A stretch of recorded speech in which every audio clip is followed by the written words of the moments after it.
دردونه دي آهونه دي فکرونه اندېښنې دي دردونه دي آهونه دي فکرونه اندېښنې دي نږدې مې لیونتوب ته لږې ورځې لږې شپې دي نږدې مې لیونتوب ته لږې ورځې لږې شپې دي دردونه دي آهونه دي فکرونه اندېښنې دي وطنه وطنه وطنه وطنه څه د پښتو څو سندرې پکې ووایو دا د پښتنو سیمه بیخي خاموشه سوې ده قدرمنو کتونکو اعظم خان یم له وطن سره د کراچۍ په ښار کې موجود یم نن ستاسو مرکه له یو سندرغاړي سره کومه چې د دې سندرغاړي نوم دی سلمان ګلزار صاحب له سلمان ګلزار صاحب سره د پر فن او پر ژوند باندې تفصیلي مرکه کوو تر ټولو له مخه زه په خپل پروګرام کې سلمان ګلزار صاحب ته ښه راغلاست وایم سلمان ګلزار صاحب السلام علیکم ستړی مشه وعلیکم السلام محترم عظیم صاحب د وطن ټي وي ډېر زیاته شکریه ادا کوم چې هغې پرې دومره مشکل وخت کې پرې دومره مصروفیاتو کې هغه زما خواته راله ډېره مننه کوم د وطن ټي وي سلمان ګلزار صاحب تر ټولو له مخه اول ما ته دا ووایه چې په هم ټي وي کې ستا یو سندره وله هغه سندره ډېره مشهوره سوې وه په دې حواله که زموږ کتونکو ته لږ معلومات ورکړي دا په 2014 کې د اردو چینل دی هم ټي وي انټرټینمنټ متعلق دی هغې د پښتو کلچر یو پروګرام شروع کړی مارننګ شو سهار یو شو هغه نو په هغې کې مونږ زه انوایټ وم مونږ دا پروګرامونه هغه کول نو هغې کې ما یو ولسي سندره ویلې وه هغه خلکو ډېر زیاته خوښه کړې وه که د لږ په ترنم کې موږ ته زمزمه که جی په سر سترګو ګودر ته مزه زر زر شال دې لوندېږي وا ګلالی ګلالی جان جان یخ شمال لګېږي پورې را پورې په منګو ویشتل کوینه وا ګلالی ګلالی جان جان یخ شمال لګېږي ډېره مننه ګلزار وروره له موسیقي سره د له کمې زمانې تعلق دی زه په 1999 کې 1999 کې زه موسیقي ته زه راغلی یم او د سکول په دور کې ما د موسیقي هغه شوق هغه شروع کړم ډېر شوق مې و او د کور طرف ډېر زیاتې پابندۍ وې تر اوسه پورې م هغه ستونزې رامخې تېرې خو بهرحال موږ هغه شوق دې حده پورې راورسولو چې اوس هغه خواري مو وکړه محنت مو وکړه د استادانو شاګردي مو وکړه نه تقریبا د 40 کالو چې د موسیقۍ کې وخت تېروم ګلزار وروره د دې تربیت او ټریننګ د له چا ځای زده کړی دی زه په 1999 کې کراچۍ ته راغلم د سوات نه نو دلته یو استاد و اوس وفات شوی د الله دې وبخي سید کمال شاه استاد د هغه سره ما د موسیقۍ د آغاز د زده کړې هغه دغه شروع کو ابتدایي موسیقي ما شروع کړله د هغې نه پس بیا وخت تېرېده بیا د اے آر انور ډېر مشهور قابل استاد دی د هغه ګڼ شمېر شاګردان دي زه بیا د هغه سره شاګرد شوم د هغې نه پس بیا پېښور کې سیداګل مینا استاد او نور هم داسې استادان دي نظرګل استاد دغه کسان سره زه پاتې شوم نو شکر د هغه دومره ده چې یاره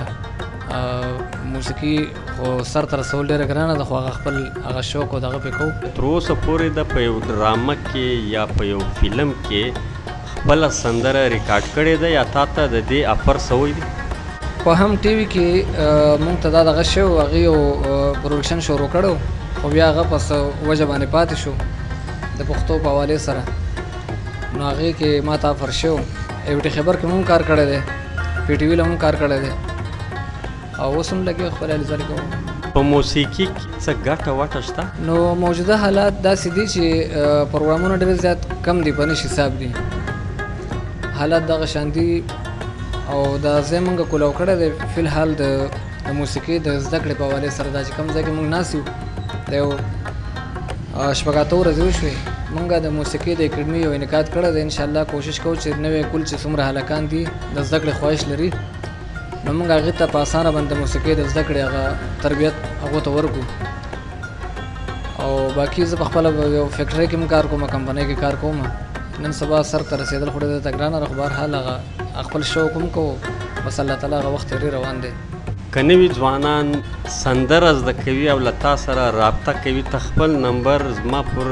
چینل باندې ښوولی سي؟ بلکل جی، زه به خپل نمبر د واتساپ نمبر چې زما کم دی هغه به تاسو زه ووایم، او چې څوک هم خواهش لري زما سره هغه رابطه تماس نیولی سي. هغه دا چې زما د واتساپ نمبر دی 0340 140 78 380 0344 41 78 380 دا زما د واتساپ نمبر دی. څوک هم چې خواهش لري د موسیقۍ د زده کړې، د سنګینګ د زده کړې او د زده کړې او د هارمونیم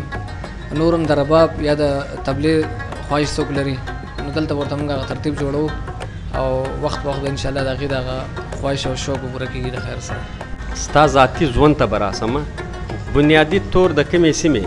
زه په خپله باندې د سوات سره تعلق لرم. زه د سوات یم، د مټې تحصیل، او د مټې تحصیل نه بیا خواته صخره نوم یو کلی دی، وادي صخره ورته وایي. زه د صخرې کلي یم او فی الحال کراچۍ کې ژوند کوم، کراچۍ کې اوسېږم. ډېر سندرغاړي یو د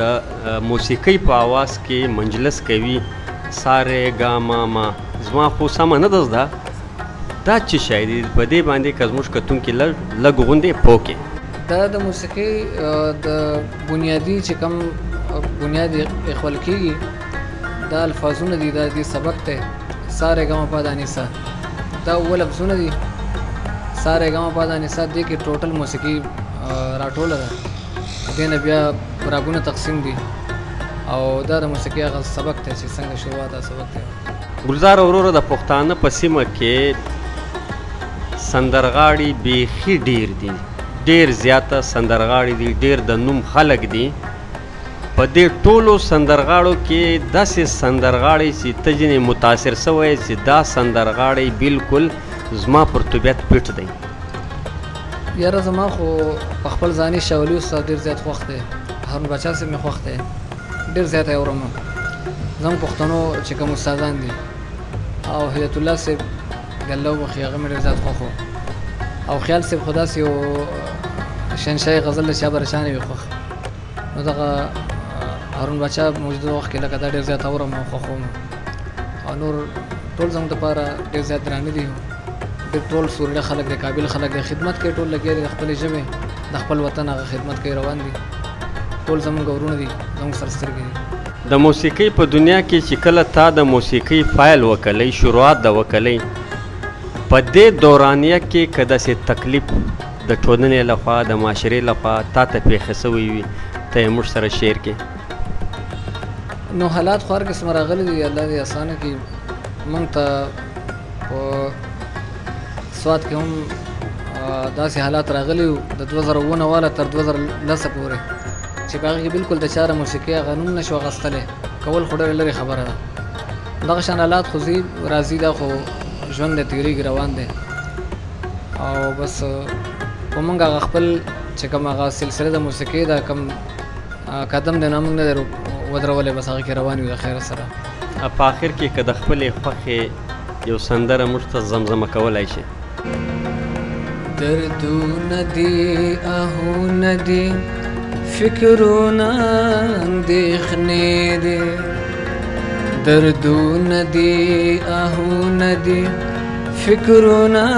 اندېښنې دي، نږدې مې لیونتوب ته لږې ورځې لږې شپې دي، نږدې مې لیونتوب ته لږې ورځې لږې شپې دي، دردونه دي آهونه دي فکرونه اندېښنې دي. ته څه خبرې چې د عشق په لار کې څه دي، ته څه خبرې چې د عشق په لار کې څه دي، ته څه خبرې چې د عشق په لار کې څه دي، د څه خبرې چې د عشق په لار کې څه دي خوبونه لرې لرې سارا ښکلې شوګیرې دي خوبونه لرې لرې سارا ښکلې شوګیرې دي دردونه دي آهونه دي فکرونه اندېښنې په آخر کې خپلو کتونکو ته پښتنو ته مینوالو ته که د یو څه پیغام په ذهن کې وي بلکل یې ویلی شي زه خو به صرف دومره ووایم چې الله تعالی دې زموږ سیمه زموږ وطن آباد لري چې څومره هم حالات ورته راپېښ دي الله تعالی دې دغه په خپلو قدرتونو باندې ختم کړي او زموږ چې څومره هم پښتانه دي الله دې هغې له د ښه ژوند تېرولو هغه اسباب او طریقه ورکړي چې یاره په خپل وطن کې شر فساد نه جوړوي نو ښه ده چې په مینه محبت باندې خپل ژوند تېر کړو او ژوند ډېر زیات لږ دی نو چې په مینه یې تېر کړو نو ډېر زیات به ښه وي الله دې موږ له ښه ژوند تېرولو هغه حاصله راکړي ګرانو کتونکو زما د وطن چینل پر شیشه باندې به تاسو د سلمان ګلزار صاحب وټساپ نمبر وینئ یاست چلیږي به تاسو له ده سره پر وټساپ باندې رابطه کولی سایسته او له ده څخه د موسیقۍ زده کړه ترلاسه کولی سایسته نو دا و سلمان ګلزار چې موږ له تاسو سره د ده تفصیلي مرکه وکړه تر بل خوندور پروګرامو پورې مو پر لوی بادار سپارلي یاسته د خدای په امان